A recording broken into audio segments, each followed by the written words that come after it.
And good news for Bernie Sanders supporters, a federal judge issued a ruling mandating that New York State hold their presidential primary. It was just last week when the New York Board of Elections, and again, by the New York Board of Elections, I mean two people, decided that they were going to cancel the presidential primary, essentially denying Bernie Sanders any delegates that he would have won in New York. After Bernie Sanders suspended his campaign, he said that he would hope to accrue delegates so that he has some sort of sway on the Democratic platform come the convention.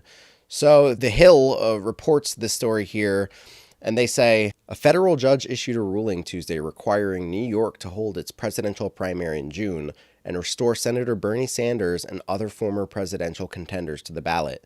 The ruling from Judge Annalisa Torres of the Southern District of New York, an Obama appointee, said Governor Andrew Cuomo's decision to scrap his state's primary violated the First and 14th Amendment rights of White House contenders who have since ended their campaigns. The court concludes that plaintiffs and plaintiff interveners have shown a clear and substantial likelihood of success on the merits of their claim that the Democratic Commissioner's April 27th resolution removing Yang, Sanders, and 8 other Democratic presidential candidates from the ballot deprived them of their associational rights under the First and 14th Amendments to the Constitution, Torres ruled, referring to entrepreneur Andrew Yang, another former presidential candidate who filed the lawsuit against New York. So I'm pretty happy about this decision here. I know a lot of people were excited to vote for their presidential candidate of choice. There's not a lot of enthusiasm behind Joe Biden, and a lot of first-time voters were hoping to vote for an Andrew Yang or hoping to vote for Bernie Sanders. I'm angry about the fact that this ruling had to be made in the first place. It was wholly undemocratic of the New York Board of Elections, two people, to make this decision, essentially throwing democracy out the window. You don't get to throw democracy out the window just because there's a pandemic.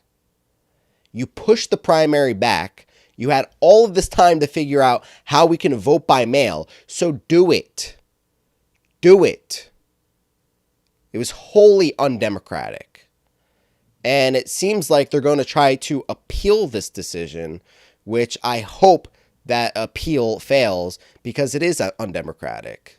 Believe it or not, there are still delegates at large, and having delegates equates to power. If you have delegates, you have sway over the platform. Voting for the presidential primary, and I never thought I would have to say this, is not some insignificant thing. It has importance, both symbolic and literal importance. So props to this judge here for allowing justice to be heard, and props to Andrew Yang and all of the grassroots people that made this decision possible, that made their voices heard and bucked the system. It's been, a rough few weeks for Bernie Sanders supporters, with him suspending his campaign and then Bernie Sanders being removed from the ballot in New York, and then Democrats deciding to take super PAC money. So it's been a rough few weeks for us, but it's decisions like this that make me want to keep fighting and make me realize that there is power to all of our individual voices when we come together. So I'm happily going to cast my vote for Bernie Sanders in this upcoming election. I live in New York, so I'm glad that the presidential primary is on. And if you live in New York, I encourage you also to vote by mail for Bernie Sanders in this upcoming presidential primary. Leave a comment regarding your thoughts here on New York Board of Elections' decision to cancel the primary and the decision to bring it back.